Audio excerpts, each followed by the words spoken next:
Bobby Wine mu files za Jeff Epstein anoonya muki. Gano malalamu jangundu kuwe. Now, mu 2010, Facebook yagala okujja registering wana as a business entity. Ekolere wana emirimu gyayo. Now, mu kaseera ako, Bobby Wine yali ayagala okugula emigabo mu MTN. Wabula broker wa Bobby Wine mu MTN n'amugamba nedda. Sente zikashinge mweno company y'abazungu ejja eri global. Now, Bobby Wine ng'agenda mu Stanbic ng'asabayo loan ya milioni 11 eza dola. Stanbic egenda okwevaluatinga Bobby Wine at that time ng'azitowa milioni 8 eza dola. Ng'omwo mwali poloti 8, amataka 8 Bobby Wine ge yali ayina across the country. Ng'omwo mwali emotoka fuso 20 mujukira fuso ezalingako ebifaananyi ngeno side ene ekifaananyi kya Kabaka, side eri ekifaananyi kya Bobby Wine. Kati ezo fuso temukyaziraba kubanga ezisinga bazikwata. Nga mu biseera ebyo Bobby Wine yalina emmotoka zino private cars 5.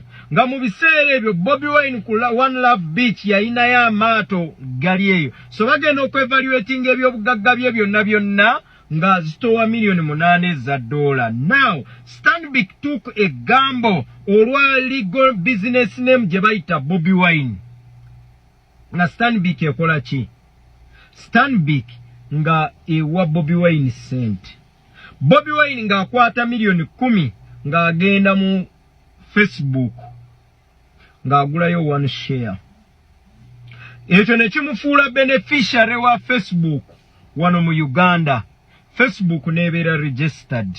Bwe mala okubeera registered mu 2015 Bobby Wine n'amalayo ebbanja lya Stanbic Bank.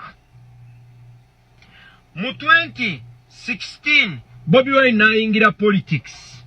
Mu 2017 Bobby Wine ye declaring nti agenda kujja ku bwa president. Mu 2019 government netandika confiscating buli kyabugagga kya Bobby Wine. Mu 2019-2020 nga gwayo government ne realizing nti Bobby Wine yalina milioni 23 eza euro ku Swiss account ezaali zijja wano ne baziblockinga zireme okuyingira wano. Kaakati olwaleero government ya Uganda ereese etteeka lye bayita sovereignty bill. Lwaki? Nti Bobby Wine abadde ayina ku account on his international account ayinako $60 million ze bazudde. Now, etteeka lya sovereignty bill lyalikyusiddwa ne lifuuka Bobby Wine bill. Lwaki? Nti Bobby Wine asobola okwesindikira sente ng'ali mu America. Lwaki? Nti ayina account as a person mu banka ya America gye sigenda kwogera linnya kuba tebagimbuulidde. Then Bobby Wine ng'ali wano Uganda asobola okutransferinga sente ze ne zijja wano. Now bwe baleeta lino etteeka lyaki lya sovereignty bill liri supposed okugira mu na Uganda okufuna sente ezitaliiko mbalirira okuva ku mugwira. Naye ng'ate Bobby Wine yasobola okwesindikira sente nga Bobby Wine okuva mu America ne zijja wano ku akaunti ya Bobby Wine. Kyovola nti mu tteeka lya sovereignty bill bataddemu nti muna Uganda bw'afuluma Uganda n'agenda ebweru aba afuuse mugwira. Ndooza munfuna. Now, tuba tukyali awo. Ndooza mubitegeera bulungi bannaaye. Oba ganjo kya oba banaye vidiyo mutegenda kumala. Kati mba ndi awo nkulukuta nina mukwano gwange ateera kumpa international news. Nga talumpanga ngamba nno omuyayewo ali mu fayiro za Jeff Epstein. Oye buloka wa Bobby Wine.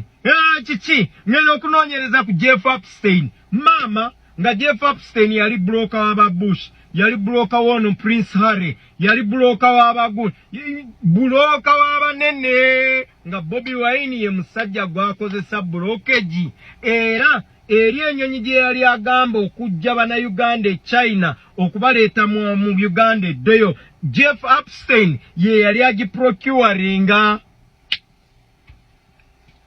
Guys, akasajja kigambibwa ayina ennyumba gye yagula e California.